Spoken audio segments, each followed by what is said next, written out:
may have ever got to the place in your walk with Christ where you think, what's missing? There's something missing.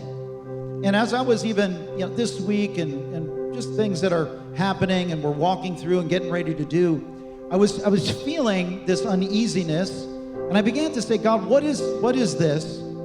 And I soon discovered that it was my lack of understanding of authority that was causing me to feel a little bit heavy. And then I began to study about the authority, the spiritual authority that Christ has given the church.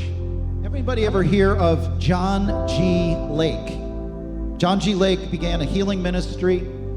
He went to South Africa. He was a tremendously wealthy man in 1880, 1885. Millions. I mean, he was just rich. And God said, leave it all and follow me. And he did.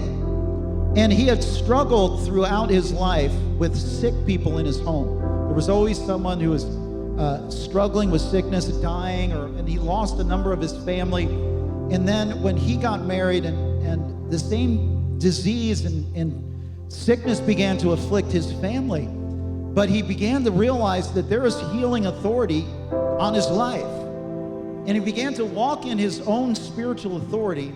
And so fast forward about 20 years ago, a friend of ours, friend of the house, Dr. Leon Van Rooyen, is from South Africa, ministers all over South Africa, received a stack of papers of John G. Lake's writings, and they were never published.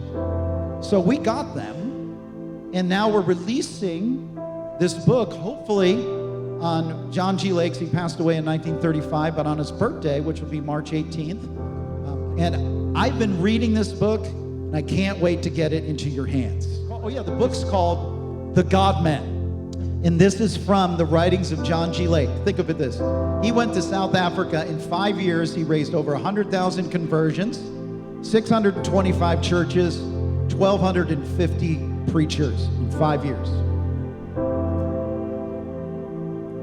What did this guy believe that we don't?